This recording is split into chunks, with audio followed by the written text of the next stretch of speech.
Hello friends, આજે હું બનાવવાની છું એકદમ સિમ્પલ સરળ કાઠિયાવાડી રેસીપી રીંગણા બટાકાનું શાક, જે આપણા ઘરમાં દરરોજ બનતું જ હોય છે, પણ બધાની અલગ અલગ રીત હોય છે. રીંગણ અને બટાકાને કટ કરવામાં ખાસ કરીને ધ્યાન રાખવું. રીંગણના બટકા થોડા મોટા કટ કરવા અને બટાકાને થોડા આછા પતરીમાં કટ કરવા, જેથી કરી શાક બરાબર ચડી જાય. નહીં તો રીંગણા વધારે બફાઈ જાય તો શાક બરાબર નથી લાગતું. તો હવે વઘાર માટે મેં અહીં લસણની ચટણી લીધી છે અને બધા મસાલા લઈ લીધા છે. લસણની પેસ્ટમાં મેં 5 થી 6 કળી લસણ અને 1 ચમચી મરચું પાવડર એડ કરી અને વાટી લીધા હતા. અને આ રીતે રીંગણ અને બટાકા કટ કરી અને એમાં થોડું પાણી એડ કરી દેવાનું છે, એટલે રીંગણ કાળા ન પડી જાય. નહીંતર રીંગણા આપણા કાળા પડી જાય છે સમારીને રાખેલા હોય તો. અને બાકી રાઈ, જીરું, હિંગ, હળદર અને બીજા મસાલા લઈ લીધા છે. તો હવે આપણે શાકનો વઘાર કરી લઈએ. એના માટે મેં કુકરમાં 1 ચમચા જેટલું તેલ લઈ લીધું છે.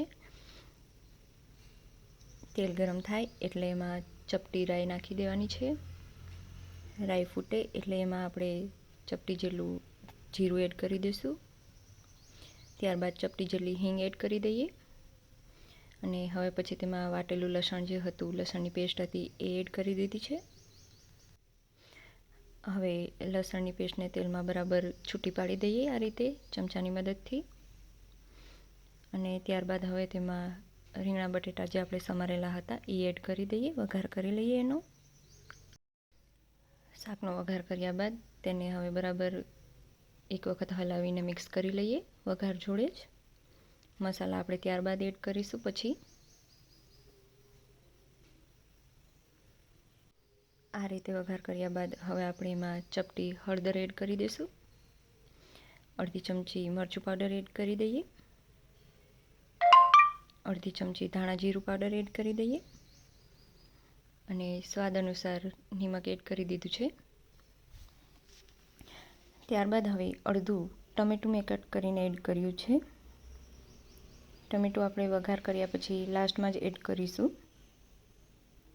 હવે આ બધું બરાબર એક વખત ફરીને મિક્સ કરી લઈએ. મિક્સ થઈ ગયા બાદ આપણે હવે અડધાથી પણ અડધો ગ્લાસ પાણી એડ કરી દઈશું. એટલે 2 ચમચા જેટલું પાણી એડ કર્યું છે મેં. આ શાકમાં વધારે પાણીની જરૂર પડતી નથી. જો રસાવાળું બનાવવું હોય તો થોડું વધારે પાણી એડ કરી શકાય છે. તો હવે કુકરનું ઢાંકણ ઢાંકી અને 3 થી 4 વિસલ કરી લઈએ. અને ગેસની ફ્લેમને ફૂલ જ રાખવાની છે. અહીં મેં 4 વિસલ કરી લીધા છે. કુકરને થોડી વાર માટે ઠરવા દીધું હતું. હવે ખોલી અને જોઈ લઈએ શાક બરાબર પાકી ગયું છે કે નહીં આપણું.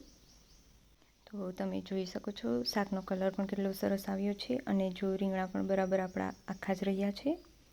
તો તૈયાર છે આપણું સરસ મજાનું કાઠિયાવાડી રીંગણા બટાકાનું શાક. આ શાક બાજરીના રોટલા સાથે ખૂબ જ સરસ લાગે છે. તો ગરમા ગરમ સર્વ કરીએ. અને જો તમને મારી આ રેસીપી ગમી હોય તો જરૂરથી ટ્રાય કરજો. અને લાઇક, શેર અને સબસ્ક્રાઈબ કરવાનું ના ભૂલતા. Thank you.